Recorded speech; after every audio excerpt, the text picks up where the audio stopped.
Hey y'all, welcome back to my channel. Today we're resurrecting a vlog series I started last year called Shelf Control, which had the aim of helping me read down my physical TBR, the books on the shelves behind me. This kind of fell apart because I made it overcomplicated. I was trying to pick the books in a different way every single episode, and it just quickly became unmanageable. That said, I think I am going to bring back what I did for Pride Month last year, which is I used a random color generator. That turned out to be a lot of fun. But in resurrecting the series for 2026, I wanted to pick a method for choosing the books for each episode that would just be standard across every episode, and it'll hopefully give me a little bit of structure and a little bit of freedom. So the plan, which is definitely inspired by J.D. Ray Reid's and her Shelf Reflections series, where she uses a dice roller to pick the book pick the shelf that she's going to focus on for each episode.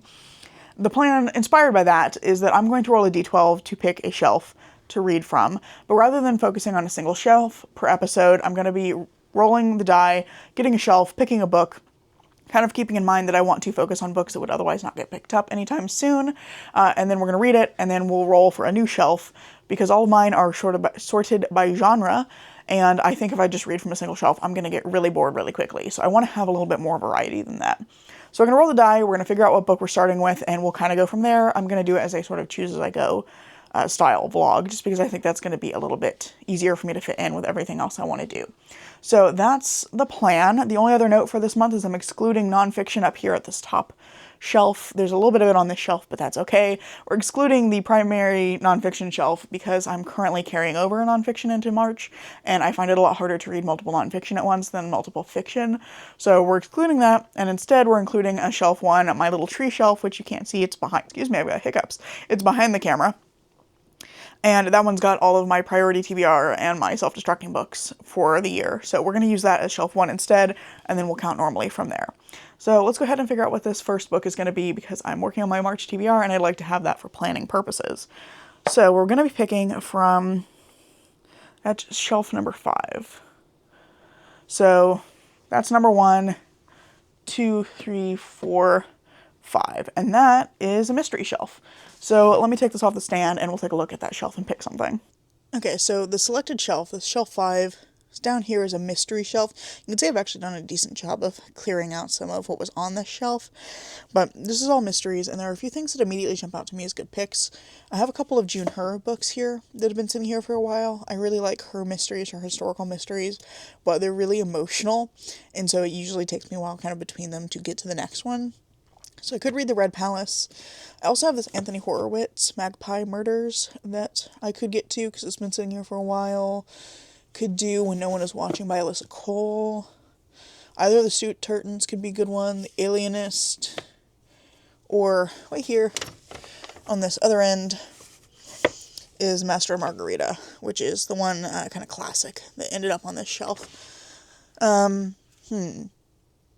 I think I'm going to go with When No One Is Watching by Alyssa Cole, because this is, I think, one of the older books on the shelf. Master and Margarita's definitely older, but this is one of the oldest on this shelf, and I've been meaning to get to it for ages. It sounds really good. It's a thriller about a neighborhood that's being gentrified, and I think it sounds really intriguing. I've heard great things about Alyssa Cole's writing, so I think we'll go with this one. I totally meant to check in at the 50% mark, but obviously I didn't. I finished When No One Is Watching by Alyssa Cole, and I feel like that should tell you a lot about how I feel about this book. I really enjoyed this one. The premise is that we're following these two people, Sydney and Theo, as they are both living in this neighborhood that is being very quickly gentrified. There's this pharmaceuticals company that's coming in and trying to build like a research center in the area. They're repurposing an old hospital building, and they're just seeing these rippling effects across the community of that pharmaceuticals company coming in, and it's like very, very quickly gentrifying. Shops are like gone and replaced with new white-oriented spaces overnight, and the neighborhood is just like disappearing. All these people that have lived there for decades are disappearing. So we're following these two characters, Sydney and Theo, as they're grappling with that, because Sydney grew up in this neighborhood. It's a historically black neighborhood called Gifford Place.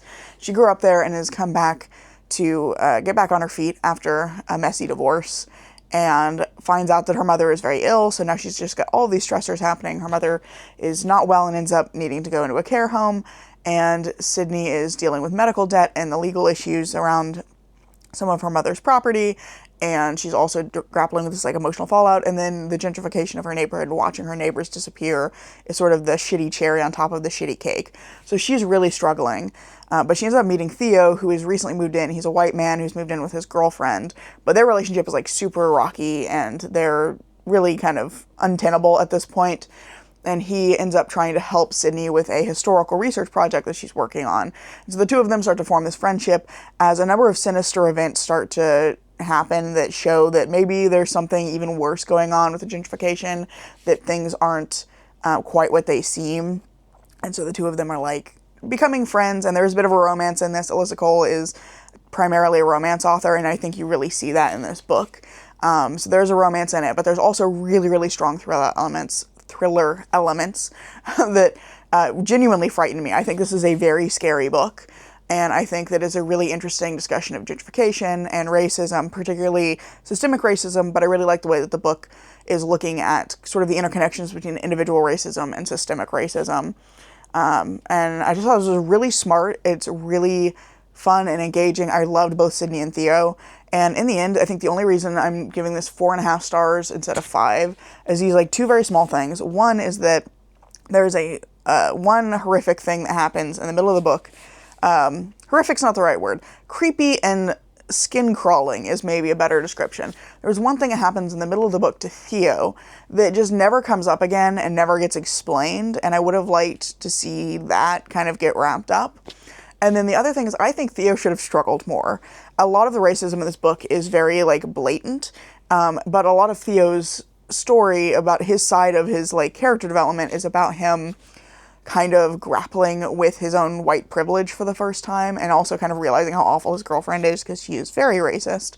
But Theo is having to navigate this, realization over time that even though he grew up very poor and thinks of himself as pretty disadvantaged, he still has a white privilege that influences how he interacts with the world and how he moves through the world. And I think that there were a lot of points where he should have struggled with that more. I think that his development is almost just a little bit too smooth. He just kind of accepts the criticism that Sydney gives him. Even if moments where he's like feeling a little defensive, he still kind of like catches himself. He's like, no, she's right.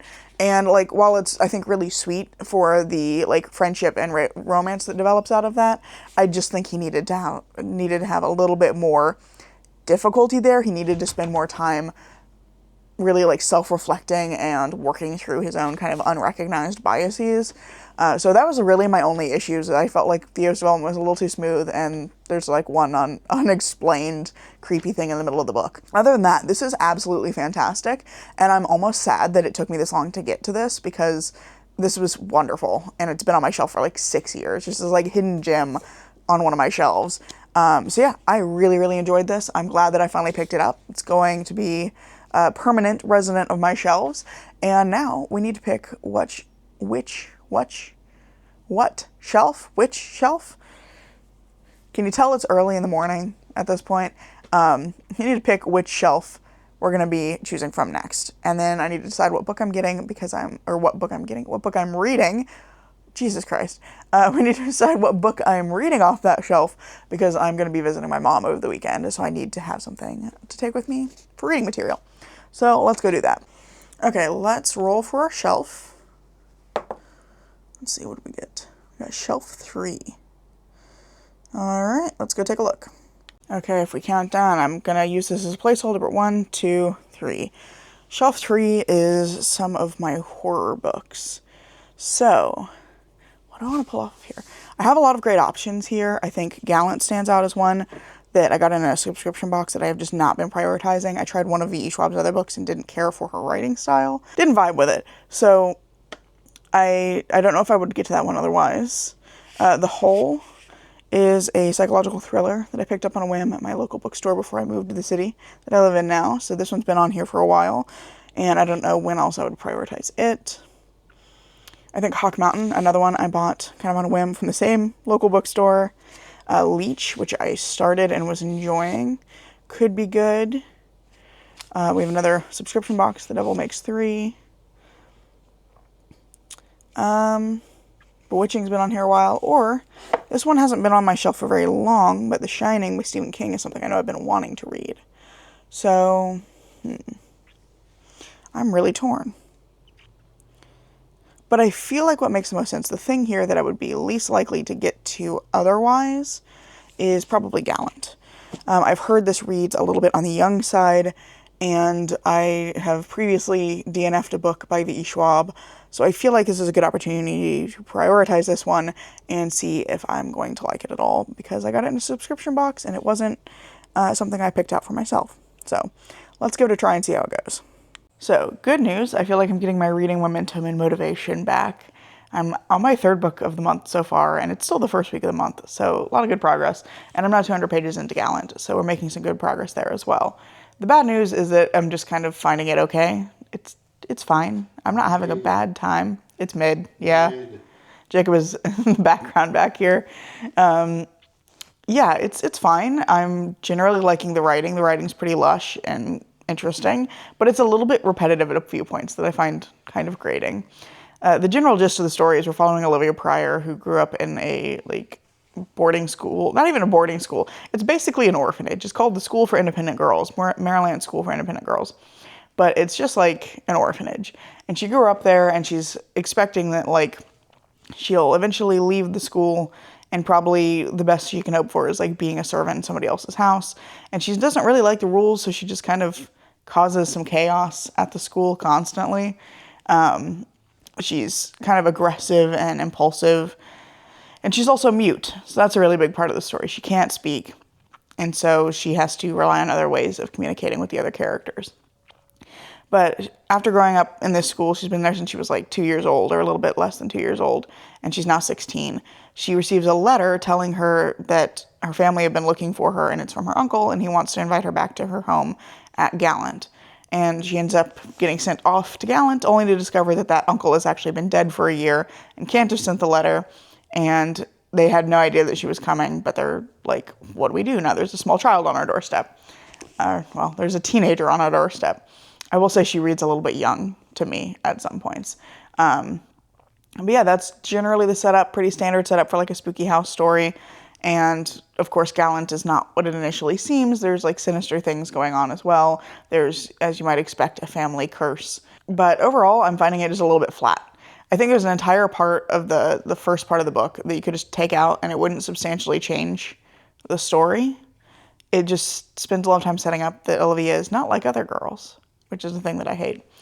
And then a lot of the mysteries that it sets up, it keeps just really rapidly resolving them. It keeps setting up things that should be very personal mysteries for Olivia, and then just giving her the answer a chapter later. So I'm not really sure what's driving her to want to know more about Gallant, or what's going on at Gallant, aside from just, wow, these people are being a little bit weird. I guess I'll just poke my nose into everything and see what happens.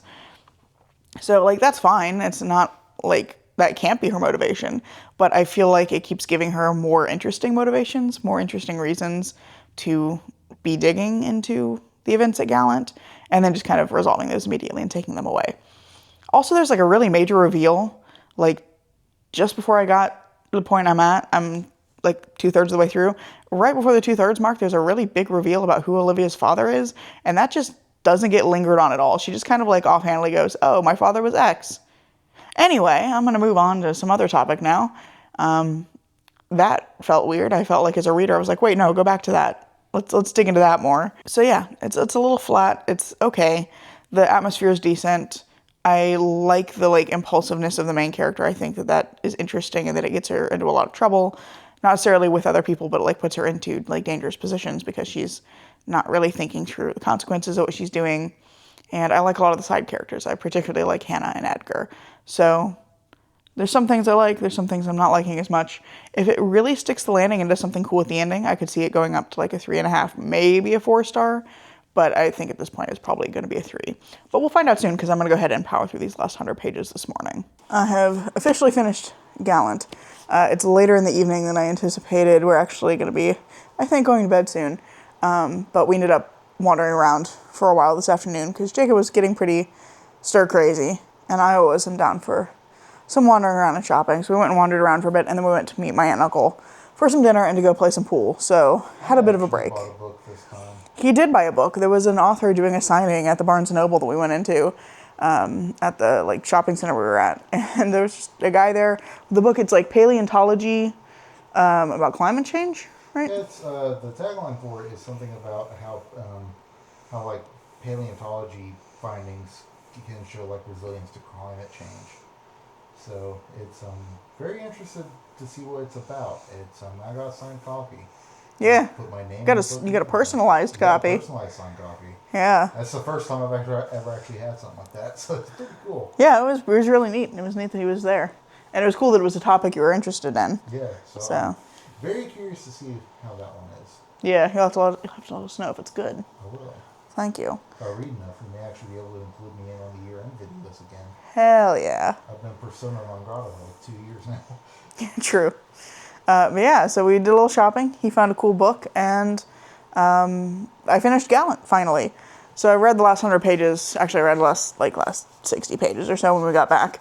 And my feelings really haven't changed on it. I think that it's fine. I think the writing is pretty solid. The reading experience is good. I generally like our protagonist. I think she's interestingly impulsive and just kind of does shit and then has to deal with the consequences of that.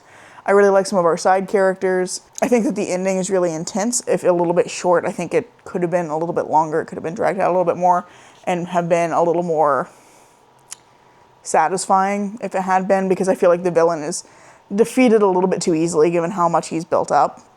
So I think that could have been a little bit longer, but I think it's still pretty intense and interesting as an ending. I liked the problem-solving aspect of it, where Olivia was having to, like, very quickly figure out some puzzles in order to survive and to, like, defeat this enemy, this kind of force of nature that she's fighting against.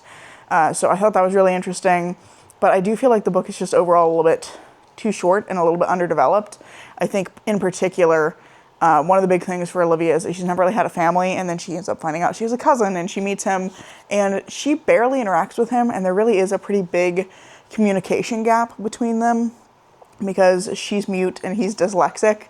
So trying to find a way for them to communicate seems like it should be more difficult, but she starts drawing stuff and he just like seems to understand immediately what she means, even though they interact like a grand total of like 4 or 5 times.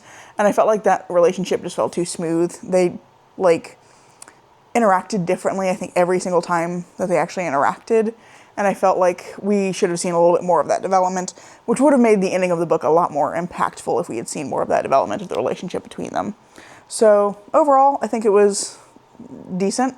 It was definitely a 3-star for me, and I could see other readers really enjoying this, but it just felt like a little bit underbaked for me personally. So yeah, that is Gallant. That is our second book for this video down, my 3rd book of the month already done, and I will have to roll for our next book when I get home tomorrow, because we're going to be heading home tomorrow, Sunday. We're going to get home, get settled, get the dog settled back in, and get ready for the week to start again. But then I'll figure out what I'm going to be reading next. Okay, we are officially home, and it is a really gray and rainy day, so it's a good evening to just be staying in, which is the plan. We've got some plans with our friends coming up later this evening, but I figured I would take a moment now to go ahead and pick our next book for this video. I'm probably not going to start it immediately because I am taking a little bit of a pause to finish up my ARC vlog for March, but I want to go ahead and find out what the book is so I can kind of get the rest of my March reading sorted out in my head. So let's go ahead. I got the dice tray on my desk, I think. Let's go ahead and figure out what shelf we're going to be pulling from.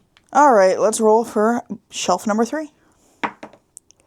What is this? This is shelf 7. All right, let's go take a look. I don't know off the top of my head which shelf that is. Shelf 7 is the top shelf, and I should have been able to remember that. But I forgot that I recently adjusted my shelves. I kind of moved things around to fill in the gaps. And now shelf 7 is pretty empty. We don't have a whole lot to pick from unless I want to, like, do an entire book of Myrtles in a very short period of time. So shelf 7 only gives us The Bone Orchard by Sarah A. Miller, The Bone Maker by Sarah Beth Durst, When the Angels Left the Old Country by Sasha Lamb, The Devils by Joe Abercrombie, Light from Uncommon Stars by Rika Aoki, and Of Monsters and Mainframes by Barbara Truelove. So that is it. Those are our options. And of them, I think the two that I'm kind of gravitating towards are either The Bone Maker or, I'm sorry for the bad angle, this is over my head, so bear with me. So either The Bone Maker or Light from Uncommon Stars. These have both been on my shelves for quite a while. Light from Uncommon Stars I actually had an arc of that I'd never finished. And then The Bone Maker I think I bought maybe the same year. I think this movie came out around the same time. So one of them is about a woman who is like doing illegal necromancy to resurrect her dead husband after she and her like band of warrior friends defeated an evil necromancer called like Eklor or something. So anyway, she's doing illegal necromancy and she has to go back to the battlefield to try and get the bones she needs to do that. And then Light from Uncommon Stars is about a woman who has sold her soul to a demon for violin talent, but now she's like teaching students, and she ends up meeting a space alien who runs a donut shop. And I believe it's sort of like cozy found family kind of a thing. She also has a student who is a young trans girl who's run away from home. Sounds like it's going to be like cozy and heartwarming, but also probably quite hard hitting and like emotional. So I feel like we got some good options here in those two. I think what I'm in the mood for right now is maybe Light from Uncommon Stars. I think that's where I want to go next. Because we've had two kind of darker books in a row. I feel like I want to lighten up the mood, like just a touch. I know this one's probably also going to be somewhat difficult in some ways from what I've heard about it, but I think that overall this is going to have like a really hopeful tone, and I think that that is what I want at the moment. So we're going to go with Light from Uncommon Stars. This is the second time I've sat down to film a clip for this video and realized that it was a super gray and rainy day and felt the urge to start the clip with, it's a super gray and rainy day, it's a great time to read. So if I had a nickel for every time it happened, I'd have 2 nickels, which isn't a lot, but it's weird that it's happened twice. Anyway, we're sitting down today because I'm about to start Light from Uncommon Stars by Rika Aoki. I had to take a little bit of a break from this particular vlog to finish up a couple of other things, but we are back. I'm going to start this one, and I'm really excited to be diving into it because I actually got an arc of this whenever it came out. Was it like 2021? Maybe 22? It was 2021. And I received an arc actually by way of a giveaway. I entered a giveaway that Tor was doing. It was their like Gaze in Space giveaway or something. And I had several finished books, including Winter's Orbit, which I ended up going on to really enjoy. But this was also in there as an arc, and I never finished that arc. I actually had pre-ordered this book prior to receiving the arc, and I still have not managed to read it. So it feels like a good moment to finally go back and give this a try since I'm wanting to read more sci-fi this year. It'll also get literally the first ever arc I had on my shelf, off of my shelf finally, and onto my red shelf, off my TBR shelf, I should say. And I'm really excited to dive into this one because it sounds super fun. I've heard that it's very hard-hitting, but also very heartwarming, so I think it's going to be a really emotional experience. We're following 3 women, one of whom is a young trans woman who has recently run away from home. One is a violin teacher who sold her soul and is now trying to get out of her contract by getting 7 other people to sell their souls, and she's at 6, but she needs to find a 7th student to free herself. And then there's a 3rd woman who is a space alien who is running a donut shop. And that just sounds super fun to me.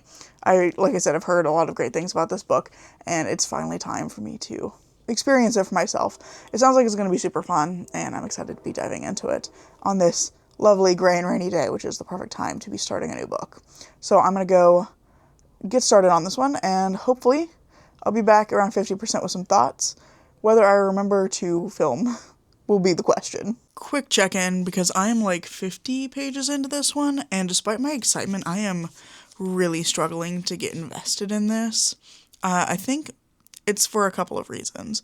So the setup here is we're following 3 women. Shizuka Satomi, who is a like very well-renowned violin teacher who, unbeknownst to most people, has actually sold her soul for a reason that we don't really understand at this point. I'm unclear if it's like for immortality or for like unmatched violin skill or something, but she sold her soul for some reason, and a part of her contract is basically that she'll be damned to hell if she doesn't within 49 years deliver 7 other souls to hell.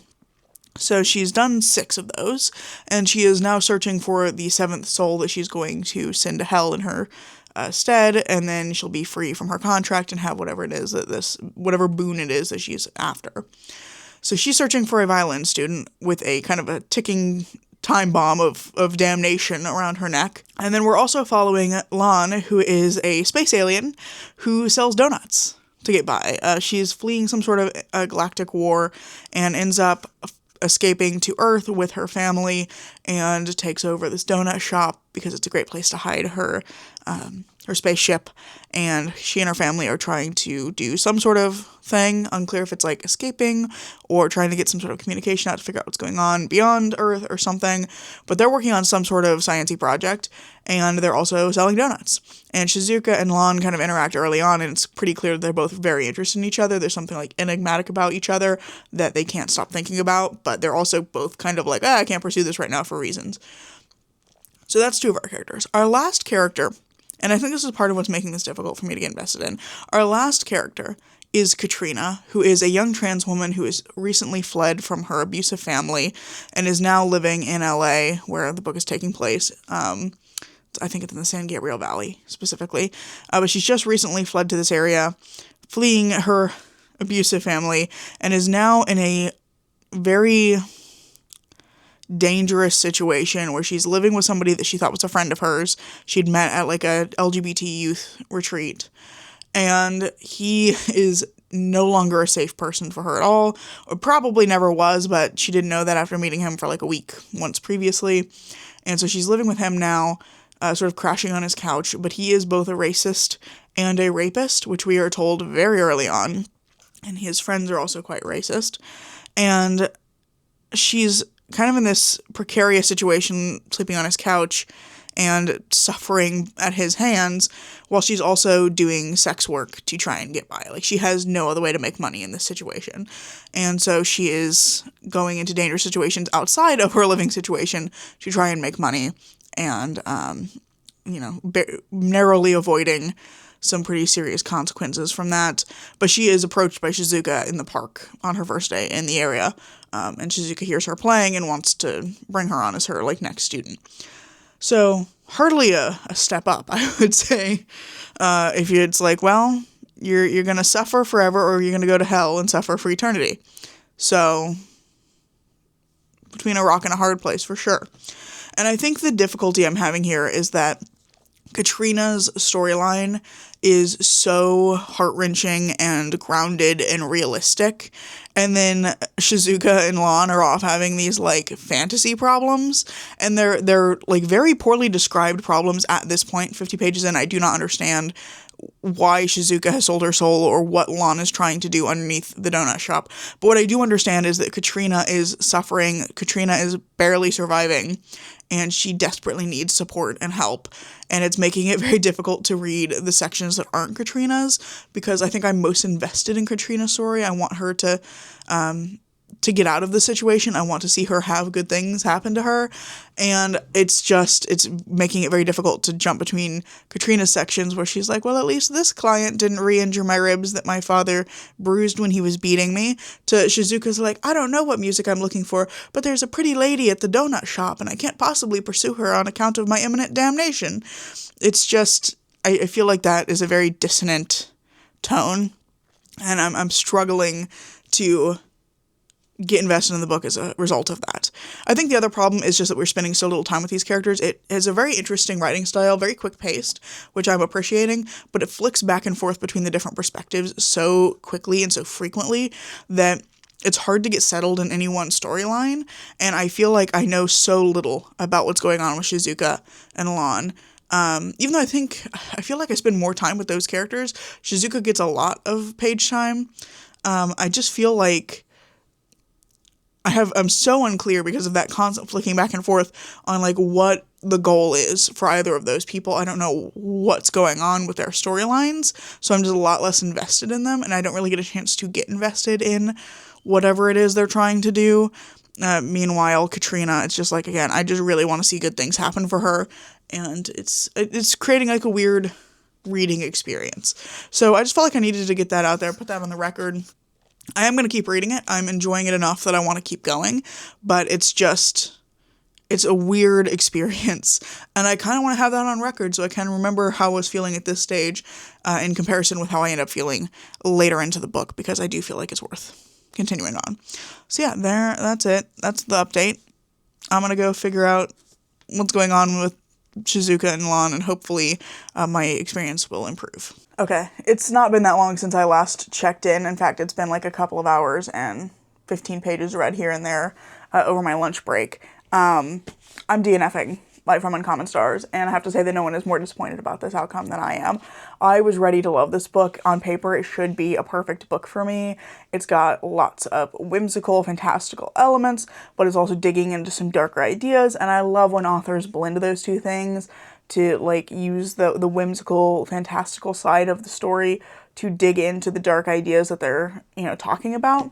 And I think that that's where the problem lies for me, is that it doesn't feel like the book is using its whimsy to say something about the darker stuff that's going on, or to like dig into its themes. It almost feels like it's using that to obscure the themes, or to like artificially lighten the tone of the book. And I don't like it when books do that. That does not work for me as a reader. So I'm really disappointed, because I really wanted to love this, but it's just so jarring to read like Lan or Shizuka's perspective and see their like fantastical kind of silly problems that they have. Although I will say, Shizuka's like damning people to hell, and that so far has not been brought up. And apparently, according to a Goodreads review that my friend found, because I was talking to her about the book earlier, apparently that's just never dealt with. So I don't love that. But like the tone of Shizuka's sections and Lan's sections are very light in comparison to Katrina, who is just constantly suffering. Every single moment that she's on page, just something horrible is happening to her.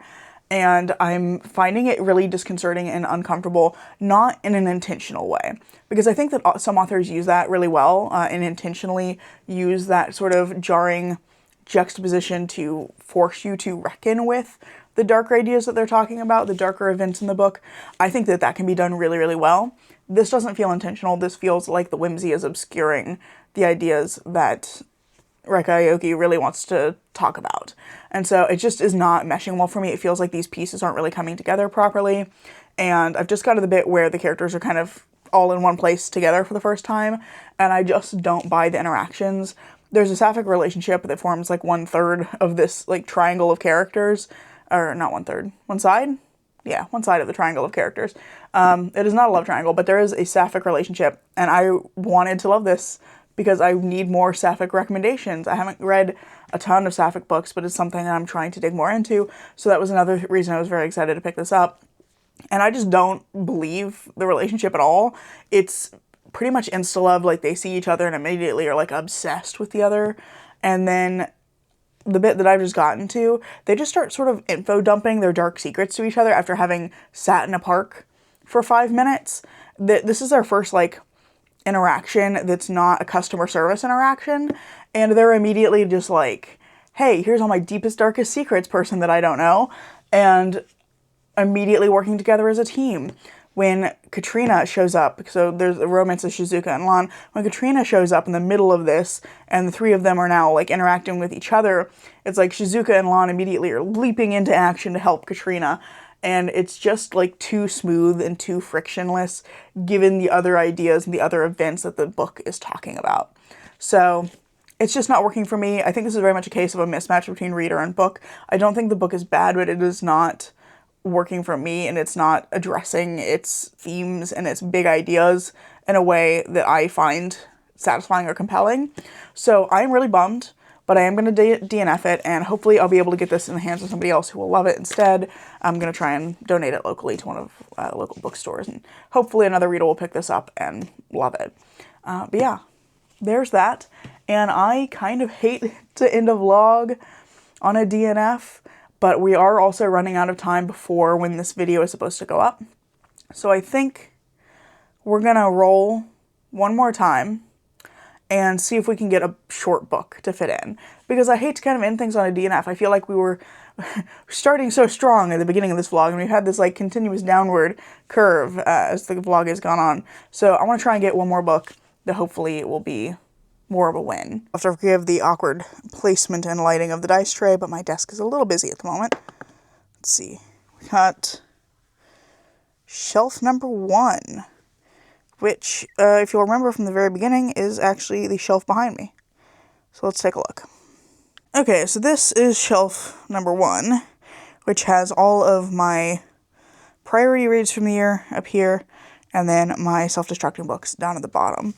So what do I want to read off of this shelf? None of these are short. None of these are quite what I was hoping for. But we could give The Stardust Grail a try. I think this one's not terribly long. It's like 300 pages. And it's a space heist, so we could still get some sci-fi fit in here. We're off to a much stronger start with The Stardust Grail. And I'm like 40 pages in, it's been a few days, but I am really enjoying this so far. We're following this character named Maya Hashimoto, who is a former thief, now turned a doctoral student. She's working on a degree in comparative cultures with a focus on sort of the museum side of things as a specialist in xenoanthropology. So she's focusing on like artifacts from alien planets. And she is clearly running from something in her past. Something happened on her last thieving job that led her to feel quite guilty. And so now she is running away from that and has come to Earth to try and avoid like ever going out adventuring again. But she's facing increasing pressures from her like schoolwork, where she's kind of falling behind in her program. It's looking like she might be expelled. And then an old friend turns back up and wants her help with something. And on top of all that, a lost volume of knowledge shows back up that may have information about this artifact that Maya's kind of obsessed with, called the Stardust Grail. And all of these threads are coming together probably to send her on some sort of like one last job, one last thieving adventure. Veronica Roth blurbed this and said an Indiana Jones style outer space heist adventure. And I'm very excited to see how all of this is going to come together and lead to that, because this is really fun so far. I'm really enjoying all of our characters. We've only met a few so far, but we have Maya, who I really like as a protagonist. We also have her friends Pickle and Uncle, and then her advisor Liam also has some stuff going on in the background. So really enjoying this so far, excited to see where the story is going. And luckily for me, I have a couple of chores I need to get done, but my local library had the audiobook available to borrow immediately. So I'm going to be listening to the audiobook for a while, see if I can get a few of my chores done and make some progress in this. And yeah, should be a fun time, should be a fun background for folding towels, which I'm going to go get started on now. And I'll be back when I have some more thoughts. We started off strong, but I'm ending the Stardust Grail feeling kind of torn. I finished this one last night, and I felt like I needed overnight to kind of clarify my thoughts on it, and I think I'm going to give it 3.5 stars. I did have a really fun time with this. The story is following Maya Hashimoto, who is formerly a thief who specialized in stealing artifacts from museums and like repatriating those artifacts to the people that they originally belonged to. But she's kind of given up that life due to a traumatic thing that happened on her last job, and she's now a doctoral student on Earth studying xenoanthropology, looking at like comparative cultures, and she's kind of running from that part of her history. But there's all these mounting pressures on her at the start of the book when she gets a new opportunity to look for the artifact that she has spent the last decades of her life looking for, which is called the Stardust Grail, which she's been looking for because she wants it to help her friend Uncle, who is a Fenro, and the Grail is supposed to be like central to the Fenro reproductive process, and the Fenro have not been able to reproduce for quite a long time after an attack by another group like 100 years ago. So, or a couple of 100 years ago. So she's been looking for the Grail all that time for Uncle. But then it transpires very, very early in the book that some of the nodes in the interstellar web, which is how people travel throughout the universe, are collapsing. And the Grail would allow Earth, if they can figure out how to use it, to create new nodes, or that they think that that is the case. And so she is approached by somebody from a faction that she actually kind of hates, asking for her help on this mission, but she decides to see if she can get it before them. So then we go on sort of a, Indiana Jones style quest across the universe to try and find this Grail. And I would say that generally this book is very, very fun. I think it really nails the feeling, like pace and adventure-y feeling of something like in an Indiana Jones movie or Uncharted. I really like the Uncharted game, so that was kind of my point of reference for this. I feel like it hits that feeling like very, very well. It kind of scratches the same itch. It also has really solid writing. I liked the plot. I really liked our individual characters. My favorite is Medics, but I really liked all of the individual characters. And I felt like this had a lot of really strong pieces to it. It also deals with some really big, interesting ideas because the central piece of the book, the kind of central question, is what will Maya do if she finds the Grail? Will she actually give it to Uncle to help save the Fernro species, or will she give it to this other group, or, will the other group find it before her? And would it be right for them to use it to try and protect Earth from being cut off from the interstellar web and kind of losing access to all of those resources, potentially condemning Earth and its people to die as well? So there's that kind of central moral question of like, what's the right thing to do? And I think it does a good job of making that a fairly complex question because neither side seems like wholly good. There's not like a clear, well, if we give it to this group, we're the good guys, and if we give it to that group, we're the bad guys. So I feel like it does a good job of balancing that kind of moral complexity to it. So I really enjoyed a lot of the book. I had fun reading it, but the main issue I had with it, I think, is just that it's too short. I think all of my other kind of quibbles with the book can be explained by it being too short. I think the book is almost too fast-paced because we don't get a lot of scenes in here that aren't action, aren't in some way like moving the heist forward. There's not a lot of time for the character relationships to really develop. And there's one really interesting relationship where one of the new crew members working on the heist with Maya is from the CNE. And the CNE is the faction that originally approached her to find the Grail. But the CNE is also responsible for a war that happened during Maya's lifetime, in which a lot of people on her planet died, and she herself and her family went through significant periods of famine and other kinds of suffering. So when she ends up with a crew member who's from the CNE, it feels like there should be some really significant, like, conflict, and, it feels like they should have to really work hard to get past their kind of initial impressions of each other, because Maya's from the Settler Union, which the CNE also kind of dislikes, and so I felt like there should be conflict, but there's just not a lot of conflict. We're told at various points that Maya and this other character have been arguing throughout the journey, but because we're not really seeing any aspect of the journey, we're just seeing the different, like, destination points. We don't see any of that, and so it felt like they just work together way too smoothly because there's basically no friction in the way that they work together on the heist mission. So I felt like that was really underdeveloped, and I would have liked to see more of that. I would have liked to see more of her development of her relationships with Medics. The strongest relationship, I thought, was Maya's relationship to Uncle, her best friend, and that was a little more delved into through some of those heist scenes and some of the adventure scenes. But I just felt like we needed a little more space for all of those character relationships to build out and to see more different facets of those relationships. So that was one thing that was kind of bothering me. I also felt like the puzzle solving was too easy. Like there's very little on-page puzzle solving. A lot of it is like Maya has a prophetic dream and then all of the pieces come together, and she kept just kind of like randomly figuring things out. So there wasn't a lot of like struggle to find the answers for things. There wasn't a lot of like on-page putting the clues together, and I would have liked to see more of that. I think that also extended generally to when things went wrong. They kind of got resolved really quickly because there's just simply not enough page count for things to stay wrong for very long. So I felt like we needed a little more space for those pieces to breathe.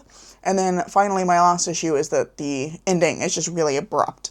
We get to a point where it's like the book just kind of ends, and I feel like there's a lot of points, particularly in the character relationships, that are just kind of like left hanging. And we really don't have a sense of like, where have these people really ended the story? It feels like there is more to say here. It doesn't feel like the story is over, but we're not going to get to see how it actually like plays out. So yeah, overall I had a fun time with it. I just think it needed to be a little bit longer so that we could have had some more satisfying resolution and a little more complexity and development of the like puzzle solving and the character relationships. So a little disappointed that I didn't like this one more than I did, but I am glad that I have finally read it because I did overall have a fun time. But yeah, that's pretty much it. This vlog took way longer than I anticipated, mostly because it took me a long time to finish the Stardust Grail, but I feel good about the progress we've made in getting some books off of my shelf. So to recap, I have to look at the board behind me because I don't remember off the top of my head. I read When No One Is Watching, which I think I gave 4.5 stars, Gallant, which I gave, I think, 3 stars, DNF'd Light from Uncommon stars, and then I finished the Stardust Grail, which I'm giving 3.5 stars. So I feel like that is really good progress in getting some books kind of moved off of my shelves that would otherwise not be prioritized soon. So yeah, feel good about that, and I think that's all I have for you today. I really hope you've enjoyed this video. If you have, I hope you consider giving it a like, maybe even subscribing to see what comes next. I'm currently posting at least once a week, and I hope to see you in the next video.